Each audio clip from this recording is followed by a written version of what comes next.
Bonjour, merci à tous d'être présents en nombre à ce nouveau Midi de l'Imaginaire. À Midi de l'Imaginaire, nous avons vraiment le très grand honneur d'accueillir non pas une spécialiste des littératures de l'imaginaire, mais la spécialiste française des littératures de l'imaginaire et plus particulièrement de la fantasy, Anne Besson, qui est ici avec nous. Donc, merci déjà infiniment d'être là. Difficile de rendre hommage à votre parcours en quelques mots, donc je vais être très synthétique. Vous êtes docteur en littérature générale et comparée, professeur à l'université d'Artois. Vous avez publié énormément d'essais, écrit énormément d'articles et d'essais sur les littératures de l'imaginaire. Je ne les citerai pas tous ici, mais quelques titres d'Asimov à Tolkien, cycles et séries dans les littératures de genre, qui est le fruit en fait de votre thèse de doctorat, il me semble. C'est ça, sorti en 2004. Ou Constellation, des mondes fictionnels dans l'imaginaire contemporain en 2015. Vous avez aussi dirigé énormément d'ouvrages collectifs et d'actes de colloques, notamment un sur le Moyen-Âge imaginaire et un sur la série Game of Thrones. Vous êtes également à l'origine du très précieux Dictionnaire de la Fantasy, publié en 2018 aux éditions Vendémiaire, et plus récemment un Dictionnaire du Moyen-Âge imaginaire, toujours chez Vendémiaire, qui est sorti il y a quelques semaines, il me semble, tout au plus. Voilà. Aujourd'hui, vous êtes parmi nous dans le cadre du forum Sans Transition, donc organisé et coordonné par le Théâtre de Liège. On vous a invité notamment parce que vous avez écrit donc, assez récemment, je pense que c'est un de vos derniers ouvrages, ou si pas le dernier sorti, ce livre, Les pouvoirs de l'enchantement, sous-titré Usage politique de la fantaisie et de la science-fiction. Et vous nous avez proposé donc pour titre de cette conférence politique de l'imaginaire, politique au pluriel. Donc on se réjouit de voir ce que vous allez nous dire là-dessus. Encore une fois, merci d'être là. Merci à tous d'être présents en nombre. Et merci au Théâtre de Liège et à l'équipe de Réjouis Sciences de l'Université de Liège pour une bonne organisation de cette conférence. Voilà, merci. Merci, Thomas. Et à mon tour, je remercie toute l'équipe d'organisation pour avoir permis ma venue. Et puis c'est technique, cette prouesse technique de la diffusion en direct. Alors, le point de départ donc, de cette réflexion que je vais vous proposer sur les usages politiques contemporains des genres de l'imaginaire, qui est donc celle que je développe dans l'essai Les pouvoirs de l'enchantement qui est paru en 2021, ce sont des démarches de ce type-là qui associent donc l'action politique, vraiment au sens propre, c'est-à-dire des manifestations, ici les marches pour le climat de 2018, ou encore des élections de représentants, ici donc un syndicat étudiant qui s'appelle l'Armée de Dumbledore, et qui a été élu dans la très politisée université française de Rennes 2 en 2015 et en 2018, et puis qui a après s'est réinventé en empruntant des références à Star Wars. Enfin voilà, ils sont vraiment, c'est leur ligne de communication qui n'empêche pas une politisation forte et intéressante chez eux. Des luttes pour les droits humains, comme ici les manifestants thaïlandais ou les manifestants birmans, faisant le signe de reconnaissance du G-Mocker qu'on a emprunté à Hunger Games. Donc des actions directement politiques, en France, mais aussi un peu partout dans le monde, et des œuvres multimédiatiques. Donc là, on a vu passer Hunger Games, on a vu passer Harry Potter, Game of Thrones, qui font partie à la fois d'une culture générationnelle très partagée, d'où ils tirent bien sûr leur indéniable efficacité, leur attractivité pour nos regards, et aussi donc des genres dits de l'imaginaire, de la science-fiction, fantasy, fantastique, la SFFF. Cette tendance, elle s'inscrit dans un mouvement plus large et très manifeste de repolitisation actuelle du champ culturel dans son ensemble. La notion d'engagement dans les produits culturels, qu'il s'agisse de littérature, de films, de séries, etc. Moi, je ne ferai pas de distinction entre tout ça. La notion d'engagement n'est plus du tout le repoussoir qu'elle avait pu être durablement depuis la fin des années 70. Où c'était devenu un peu gênant, un peu tabou d'avoir un propos politique. Au contraire, de nouveau, les créateurs veulent transmettre et une grande part des publics veulent percevoir des messages dans les fictions. Ça n'est plus donc le gros mot ou le tabou que ça avait pu être. Et cette repolitisation du champ culturel, elle se produit donc dans un contexte de repolarisation du champ politique, c'est-à-dire d'arriver au pouvoir de leaders politiques ou d'extrême droite d'une part, de ce qu'on appelle la fatigue démocratique, c'est-à-dire un certain découragement fataliste vis-à-vis des solutions réformistes habituelles, tandis que monte un sentiment d'urgence, notamment climatique, et parallèlement des mobilisations fortes et parfois radicales pour la promotion ou la défense de certains droits, donc notamment du côté de la reconnaissance de la diversité socioculturelle des minorités, mais aussi donc urgence sociale et climatique. Donc, champ politique polarisé dans lequel le champ culturel est à nouveau sommé de prendre position. Alors je vais développer en deux parties symétriques les deux volets de mon sujet, politisation des fictions, fictionnalisation du politique, et puis je terminerai en indiquant donc, les tensions et les paradoxes qui sont au cœur de ce double mouvement. D'abord parce qu'il s'agit de fiction de l'imaginaire, a priori aussi loin que possible du réel, c'est par ça qu'on va commencer, et aussi parce qu'il s'agit de produits de l'industrie culturelle, c'est-à-dire les produits de ce même système capitaliste néolibéral qu'il s'agit de combattre et de dénoncer. On utilise les outils mêmes de la domination. Ces paradoxes, les acteurs ne les ignorent pas du tout, et ils jouent en fait de manière d'ailleurs très diversifiée avec eux et en leur sein. C'est ce qu'on va voir. Donc, d'abord la politisation des fictions de l'imaginaire.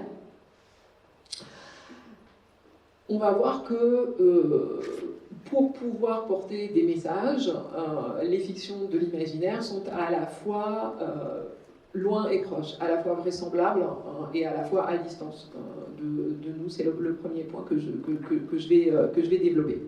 Donc les genres dont je parle aujourd'hui, science-fiction et fantasy, font usage du surnaturel, pas de la même façon, mais l'un comme l'autre introduisent dans leur récit des éléments, des êtres, des situations qui ne font pas ou pas encore partie de notre réel quotidien, de notre cadre cognitif, de ce qui peut être envisagé comme possible aujourd'hui. Le cadre cognitif, il bouge, donc ce qui est considéré comme surnaturel dans l'Antiquité ou au Moyen-Âge ne l'est plus aujourd'hui, et donc on ne peut pas mettre dans cette catégorie-là toute l'histoire littéraire, par exemple. En cela, donc, parce qu'elles introduisent des éléments surnaturels, elles ouvrent la possibilité d'envisager autre chose, et elles le font de manière plausible, de manière vraisemblable. La science-fiction et la fantasy, selon la typologie de référence de Tzvetan Todorov dans Introduction à la littérature fantastique, qui reste la référence dans la critique française, mais qui date de 1970. Donc selon Todorov, science-fiction et fantasy sont deux genres du merveilleux scientifique pour la SF, merveilleux magique pour la fantasy, et la caractéristique du merveilleux, c'est que l'usage du surnaturel y est naturalisé, surnaturel naturalisé. Ça, c'est mon expression. Donc, mon tout dernier ouvrage, en fait, c'est cette toute petite synthèse des littératures de l'imaginaire qui est paru à la collection L'Opportune. Donc, c'est un mini format comme ça, qui fait 64 pages. Donc, surnaturel naturalisé, alors que dans le fantastique, le troisième genre, le public, comme les personnages, constatent et ressentent comme anormal la présence du surnaturel dans le fantastique. Le surnaturel produit un effet de choc, un effet d'effroi ou d'horreur. Dans la SF ou la fantasy, on se situe dans un autre monde dont les lois normales intègrent l'existence du surnaturel. Les données nouvelles, certes, vont nous interpeller. On n'est pas dans notre monde et on s'en rend bien compte, mais on va les voir dans leurs conséquences au sein du fonctionnement de tout un monde secondaire construit autour de ces nouvelles données. Monde secondaire dont l'expression est cette fois de Tolkien. Un monde futur ou alternatif selon le genre va être largement donc construit de tour de part sur la base des hypothèses qu'on va déployer dans le nouveau récit. C'est ce qu'on appelle le world building, construction de monde, d'univers, et cette démarche-là occupe aujourd'hui un champ important de la production culturelle. Au sein de ce monde secondaire, tout nous est présenté dans un souci de réalisme. Tout doit être cohérent, tout doit être vraisemblable. La science-fiction comme la fantasy sont des genres paradoxalement réalistes. Donc, les modes d'existence des genres du merveilleux vont pouvoir être comme ça de l'ordre du parallèle ou de l'alternative. Elles nous demandent d'envisager sérieusement dans le cadre du monde secondaire, des modifications profondes de la réalité telle que nous la connaissons.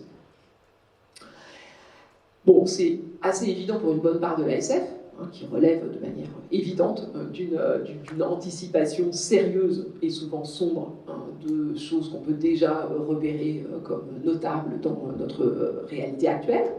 Ça peut sembler moins évident dans le cas de la fantasy, qui est plus loin du réel, qui est plus merveilleuse, magique, escapiste, exotique.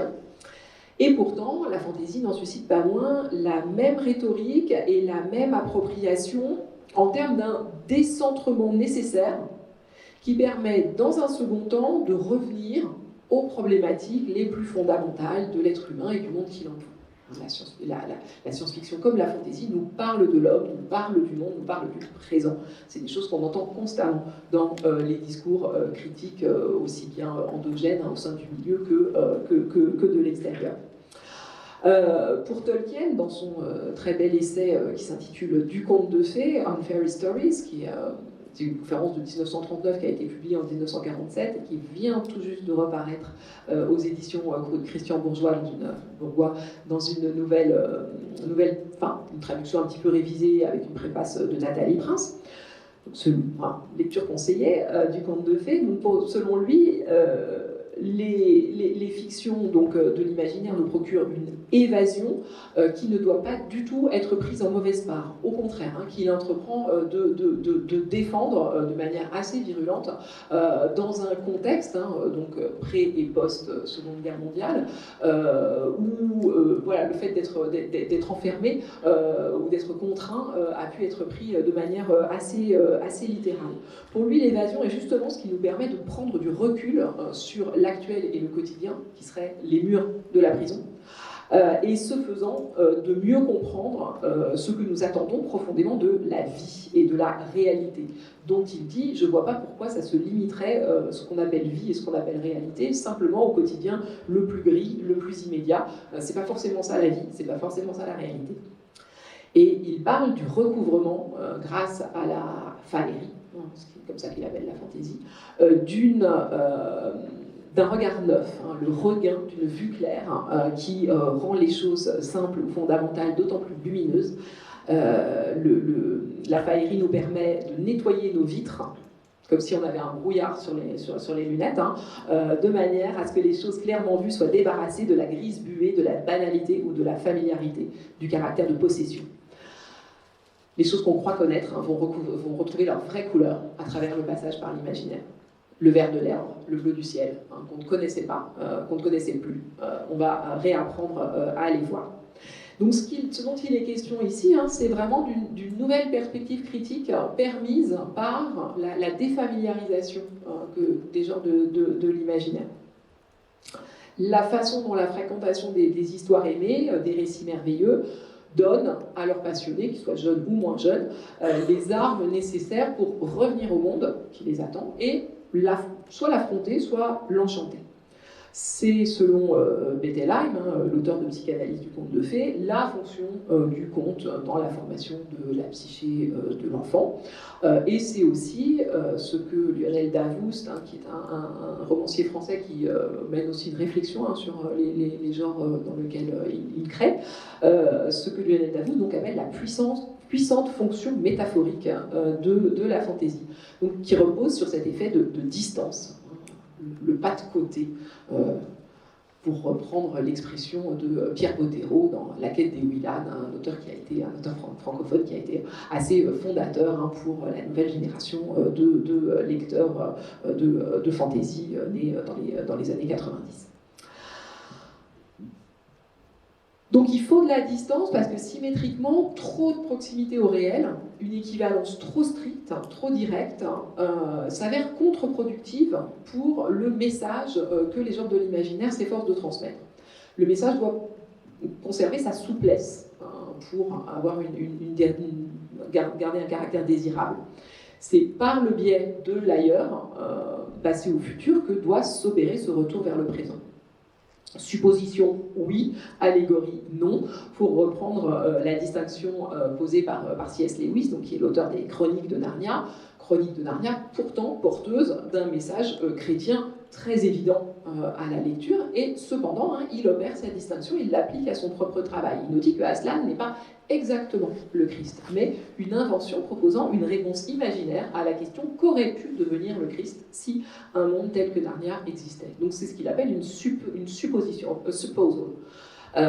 Et donc, autant une allégorie au sens strict est comme une énigme avec une solution, un grand roman d'évasion, c'est comme ça qu'est traduit le terme romance, est comme une fleur dont l'odeur vous évoque quelque chose sans que vous sachiez quoi au juste. Donc, l'image de ce que nous dit l'image de Lewis ici, selon laquelle le récit ne propose pas une solution, mais une évocation sensible, ici l'odeur d'une fleur, donc au départ imprécise, susceptible de se charger pour chacun d'une valeur différente. Vous savez que l'odorat, il fait remonter à notre mémoire les souvenirs de chacun. C'est le sens qui est un des sens les plus forts pour cela. Donc ce qu'il nous dit par là, c'est que l'interprétation doit rester ouverte. Umberto Eco, l'œuvre ouverte. L'œuvre ne doit pas se refermer sur un message unique et univoque, ce qui serait d'ailleurs très préjudiciable pour sa pérennité, sa possibilité de durer dans le temps. Parce que si le sens d'une œuvre n'est valable que dans un contexte donné, il va se périmer très vite. Ce qui est de toute façon le sort d'une très très très grande majorité des œuvres culturelles. Donc celles qui durent, il faut impérativement qu'elles aient la capacité de renouveler, d'actualiser leur sens. Dystopie, oui. Pamphlet, non.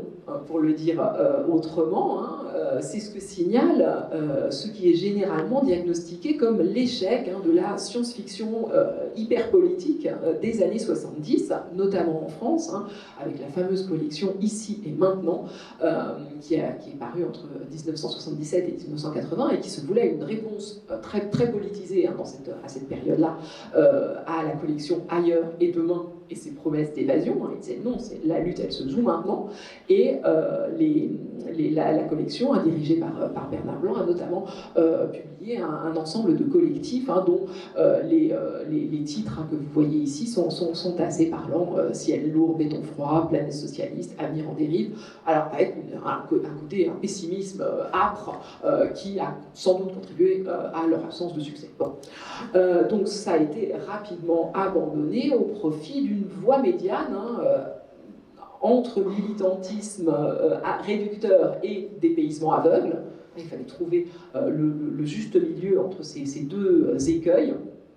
Et on en tient par exemple pour exemplaire à cette même époque Gandhar, qui est une série de romans pour la jeunesse, dans un second temps, de Jean-Pierre Andrevon, qui a été adapté par René Laloux au cinéma, et qui est véritablement une fable écologiste et antimilitariste. Donc à la fois puissance du récit, puissance de l'évasion, de la construction d'un autre monde, et propos politiques sous-jacents.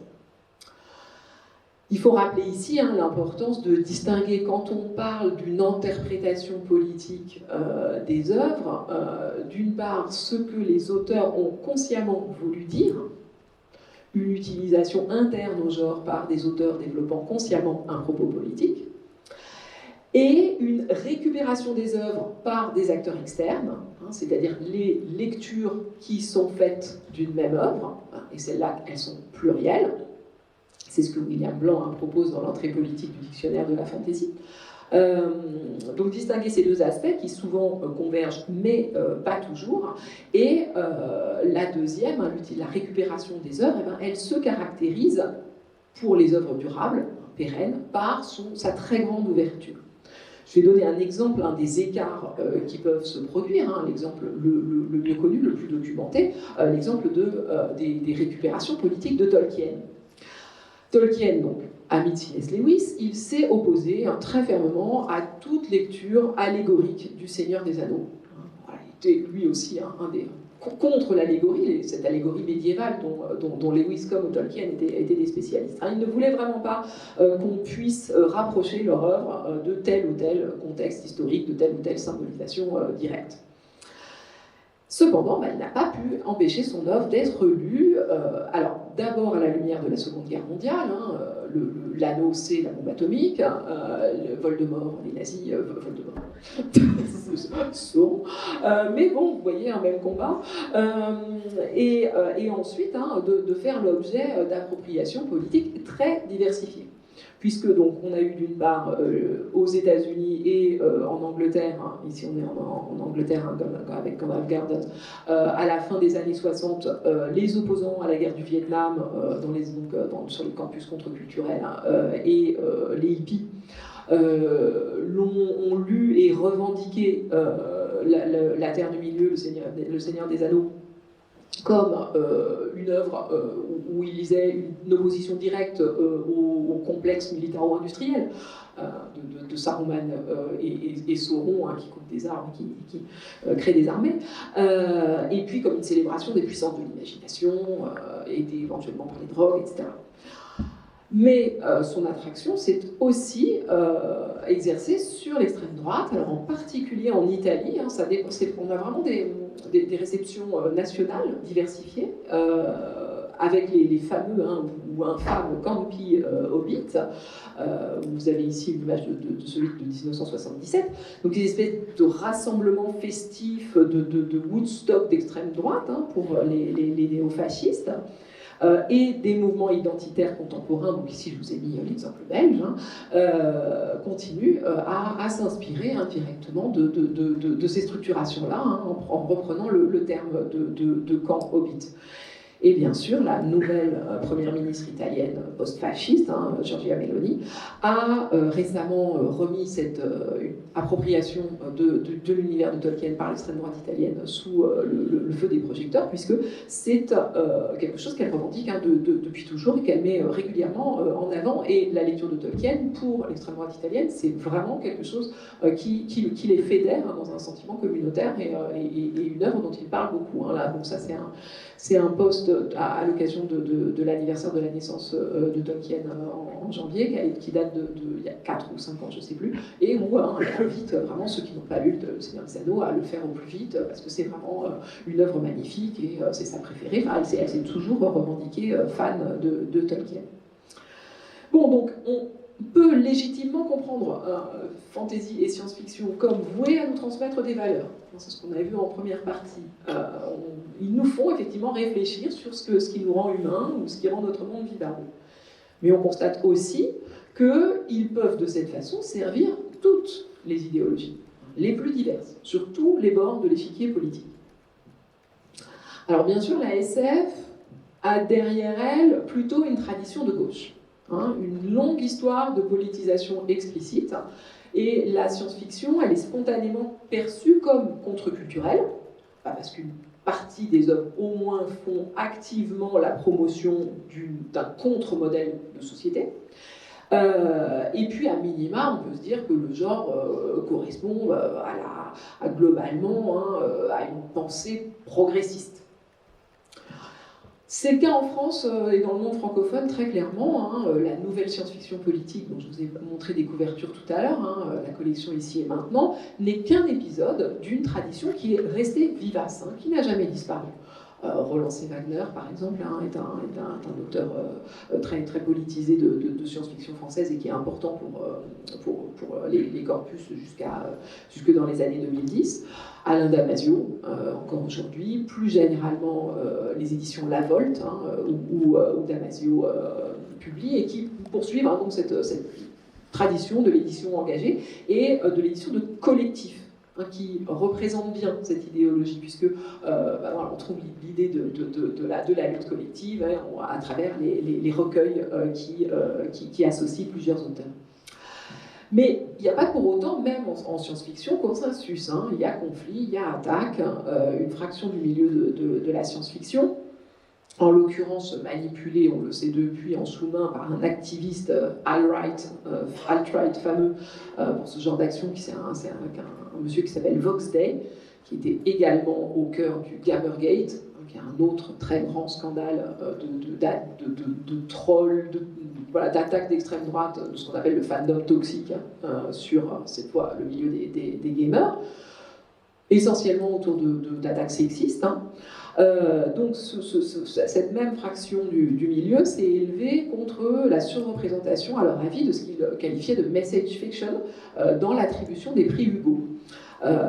Donc les prix Hugo, c'est les plus prestigieux aux États-Unis pour les genres de l'imaginaire, et ils ont voulu contrer des tendances trop libérales à leur avis, donc qui favorisaient certaines autrices, comme l'africaine-américaine Nora K. Jemisin, que vous voyez ici, en train de soulever son 3e trophée successif, parce qu'en fait, comme résultat, ils ont eu, que c'est à nouveau Nora K. Jemisin, qui par ailleurs est une excellente autrice, qui a encore eu le Hugo, parce que donc leur tentative de putsch sur le système de vote a finalement échoué, mais au prix d'une très grande inquiétude chez les fans de SF, de beaucoup de tensions, de beaucoup de débats, hein, et voilà, d'un moment de contre-mobilisation et d'affichage d'une absence de consensus dans un milieu qui ne pensait pas être potentiellement l'objet de telles attaques et de tels débats.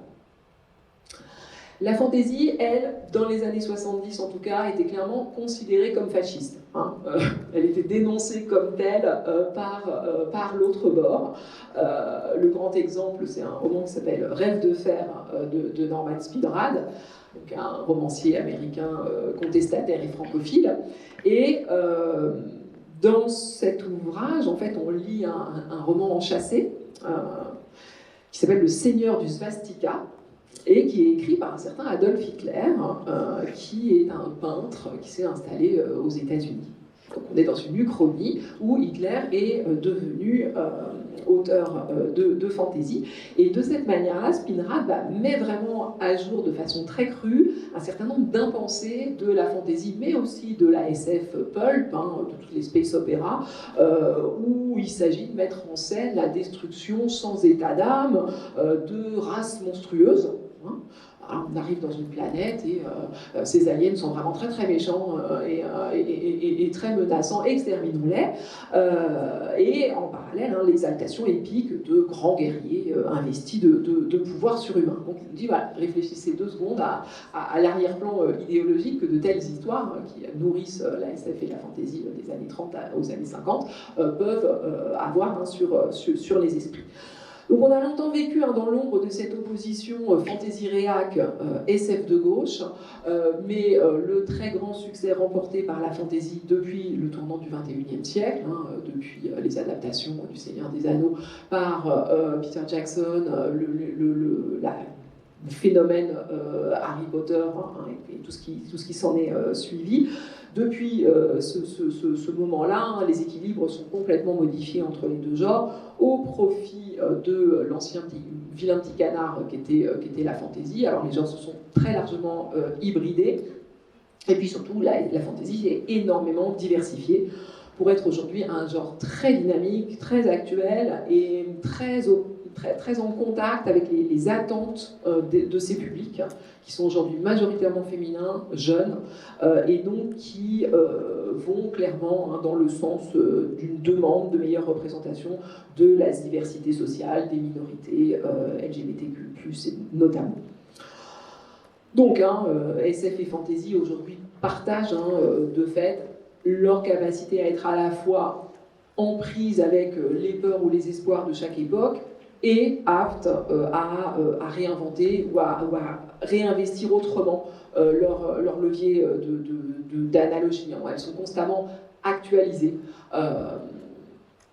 Elles sont capables, hein, au-delà d'une impression superficielle d'uniformité, de renouveler suffisamment leur message au fil du temps pour coller aux attentes successives des générations, y compris, hein, sur la même œuvre. Donc, ce que je voulais vous montrer, je vais essayer d'avancer un peu, hein, c'est que si les œuvres de SF et de fantasy peuvent effectivement être considérées comme des expériences de pensée d'une importante portée politique, hein, il est possible de les envisager comme ça n'est pas tant en fonction des contenus précis qu'elles proposent, mais pour le potentiel d'interprétation qu'elles offrent. Et qui va être essentiellement donc un potentiel de réception. c'est du pouvoir des interprètes hein, qu'il va maintenant être question, parce que la puissance acquise aujourd'hui par les fictions de l'imaginaire, hein, qui sont extrêmement dominantes dans la culture jeune actuelle, cette puissance, elle a un moteur principal, et donc ce ne sont pas les œuvres qui peuvent être tordues dans un sens ou dans l'autre, ce ne sont pas non plus les auteurs, qui n'y peuvent vraiment pas grand-chose. Ceux qui ont pris le pouvoir depuis une bonne vingtaine d'années, ce sont les communautés de lecteurs, consommateurs, interprètes.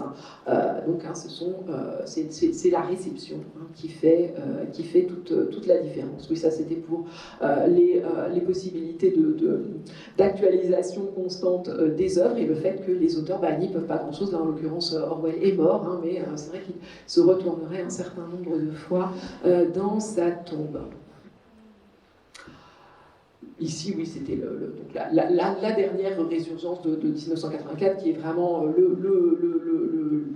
l'œuvre qui revient au premier plan à chaque fois qu'on a le sentiment d'un contrôle des foules et voilà, d'une société qui bride les libertés individuelles, et là qui avait été largement réexploitée autour des mouvements anti-limitation des libertés publiques autour du Covid, avec donc des fausses citations, en effet, d'Orwell.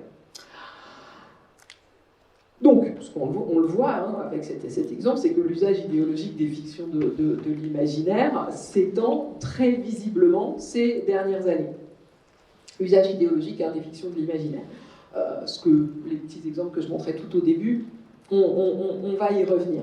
Leur interprétation en ce sens par les consommateurs, mais aussi donc leur orientation en ce sens par les producteurs, leur exploitation en ce sens par les militants, et les conflits qui en découlent. Tout cela est en énorme expansion depuis une dizaine d'années, à peu près. Et ça monte en puissance. Autant on avait fini par se mettre à peu près d'accord qu'il ne fallait pas assimiler l'anneau de Tolkien et la bombe atomique, puisqu'ils ne voulaient pas, autant l'analogie entre les mange-morts et les nazis, elle est incontournable, elle est dans le texte, elle est vraiment appelée par une interprétation assez évidente. L'intrigue de Game of Thrones est constamment lue sous l'angle des leçons politiques à en tirer. Là encore, le texte l'appelle, et c'est comme ça que la réception s'est développée. Les leçons politiques de Game of Thrones, c'est notamment le titre d'un recueil d'articles édité par Pablo Iglesias, qui a été le leader du mouvement de gauche espagnol Podemos, et qui s'est appuyé sur le succès de Game of Thrones pour sa stratégie de prise de pouvoir. Et c'était complètement explicite. Il a dit, voilà, on voit dans Game of Thrones, on voit comment...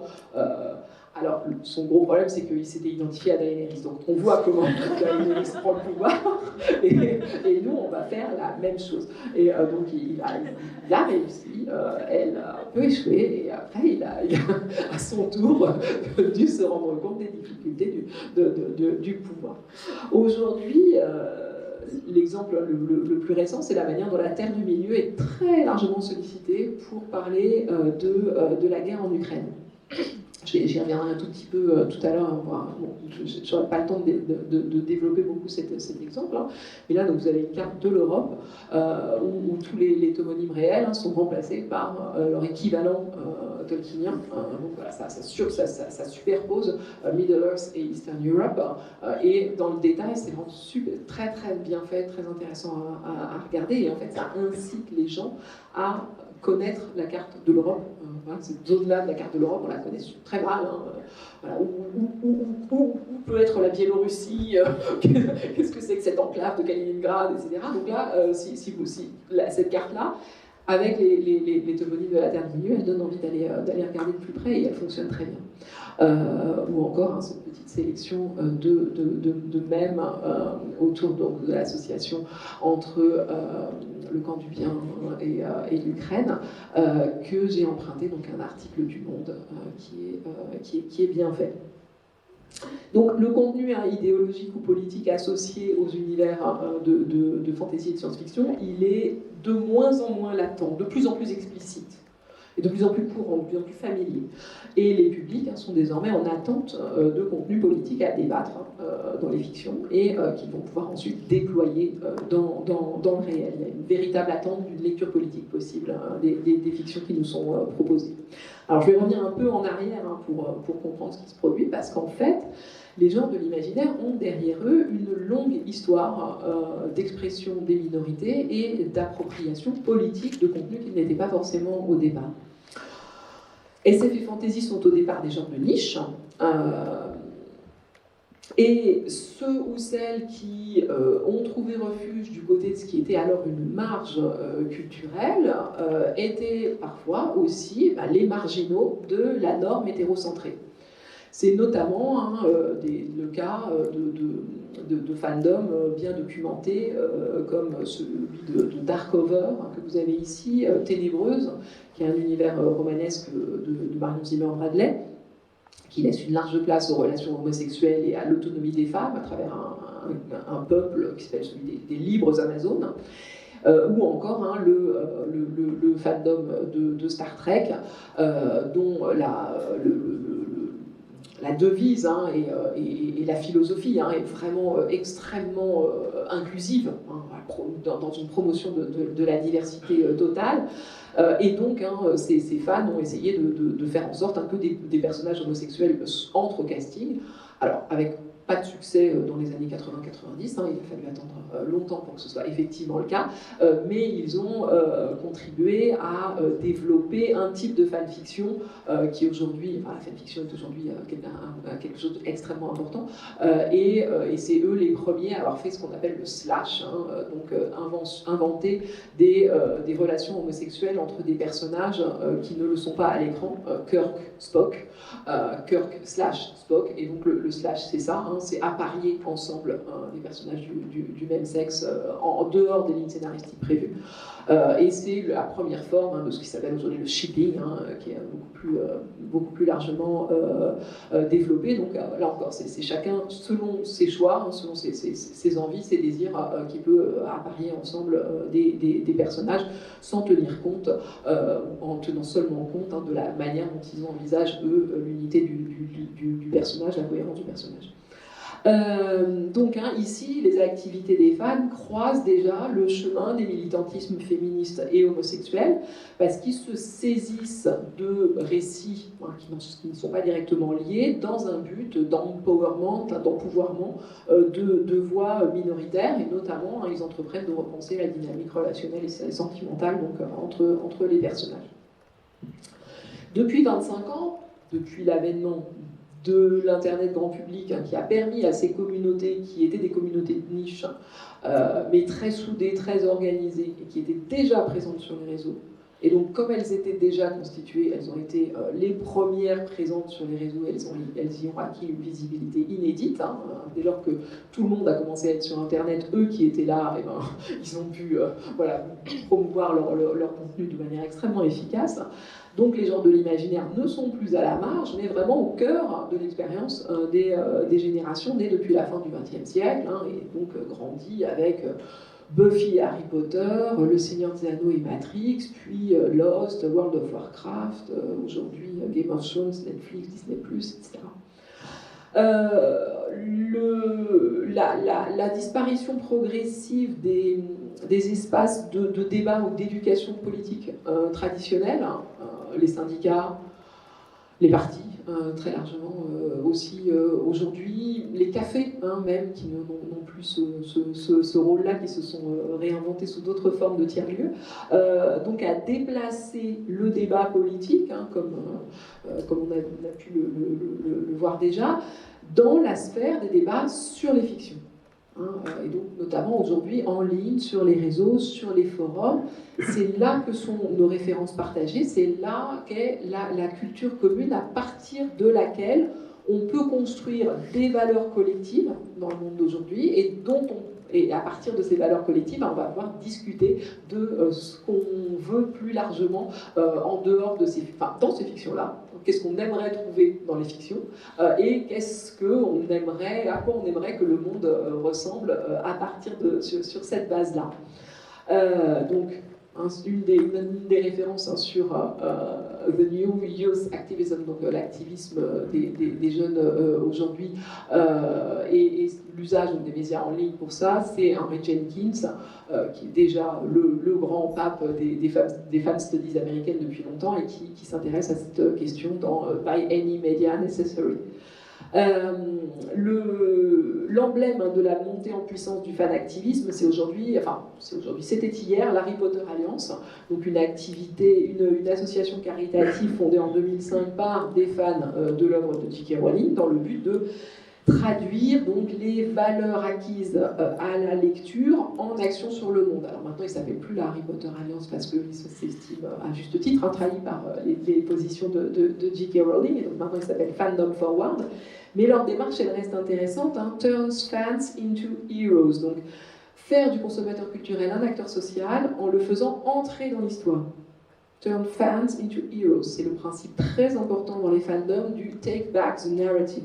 Se réapproprier la fiction, écrire sa propre histoire. Donc voilà, responsabilité et implication de chacun dans les valeurs communes qu'on tire de la fiction, et avec l'idée donc qu'une puissance symbolique comme la magie, l'amour, l'imagination, l'enthousiasme, etc., peut avoir un effet réel sur le monde. Ceux-là, ils sont très utopistes. Ils pensent ils veulent dire que la magie peut changer le monde, et donc ils ont une espèce de pouvoir du positif très, très américaine, mais à côté, on a des choses beaucoup plus révolutionnaires, beaucoup plus porteuses de choses brûlantes, de Dracarys. Bon, c'est un imaginaire qui est actif, il influence notre manière de lire le monde, et c'est à nos yeux d'occidentaux que vont être largement destinées des opérations de communication menées donc ici depuis les territoires palestiniens, où la colonisation israélienne est dénoncée à travers l'exemple des navis dans Avatar, ce que j'ai montré déjà sur Hong Kong, Taïwan ou la Birmanie, et puis aussi donc, en ce qui concerne le droit à l'avortement, au cœur même de nos démocraties, avec ces servantes écarlates. Alors chaque fois, ces actions, elles en appellent à nos souvenirs de lecteurs ou de spectateurs. On a vu le film, on a vu la série, on la connaît, cette histoire. Et paradoxalement, notre réalité sort grandie, c'est l'idée de cette confrontation aux fictions de l'imaginaire. Alors elle est plus inquiétante, elle est plus glaçante, mais aussi elle peut être plus exaltante, malgré tout, par les beaux combats qu'elle promet, par l'héroïsme de la résistance et de l'espoir malgré tout, qui infuse ces histoires épiques que l'industrie du divertissement nous permet nous donne à voir. Et nous permet de reconnaître, parce que c'est très très très très courant, c'est comme ça dans toutes les histoires. Alors je finis sur mon histoire de paradoxe, puisque les sources d'inspiration pour les engagements des fans activistes, c'est quand même ces très gros blockbusters anglophones, de Harry Potter à Marvel, donc qui émanent de fait des industries culturelles hollywoodiennes surpuissantes, voire hégémoniques, pour reprendre le vocabulaire politique de Gramsci. Donc, elles sont au service de causes parfois subversives, elles sont au service de communautés minoritaires, de luttes difficiles, et dans tous les cas d'un refus du monde tel qu'il est, et pourtant elles vont puiser au cœur du système. C'est toujours les mêmes fictions qui sont déclinées. C'est peut-être un 1% culturel qui correspond au 1% socio-économique qu'il s'agit de combattre. Donc ce paradoxe-là, il est vraiment très puissant, il est vraiment central dans cet usage des littératures de l'imaginaire, dans ces usages politiques. Alors on peut apporter quelques pistes, non pas de résolution, mais de jeu, une mobilité qui serait permise par la contradiction, dans la contradiction. Un jeu, c'est-à-dire un espace où ça bouge, où on peut intervenir. Il s'agit en fait de réussir à ne pas être prisonnier, accablé par la puissance implacable du capitalisme néolibéral qui, de toute façon, recycle inlassablement toutes les révoltes. Donc, voilà, ces personnes-là, elles se mettent au cœur du problème, en fait, hein, pour le faire voir, pour retourner hein, le système contre lui-même, hein, une piste qui peut être éventuellement explosive, hein, dans des cas comme V comme Vendetta, Mr. Robot ou la figure du Joker. Hein. Donc à côté de mes gentils sorciers, on a vraiment des figures plus ricanantes, hein, des masques grinçants qui souhaitent susciter la peur hein, chez leurs adversaires.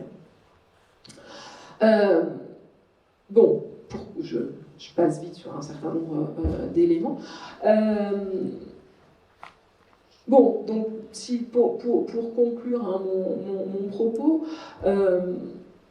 c'est parce que donc ces textes et ces images et ces récits sont intimement liés à nos identités, parce que elles sont intimement liées à la manière dont les communautés de réception se sont construites sur le temps long, puisque on a vu qu'il y a des exemples hein, qui remontent, je les ai fait remonter aux années 70 parce que c'était le dernier moment de politisation, mais on pourrait vraiment remonter en amont.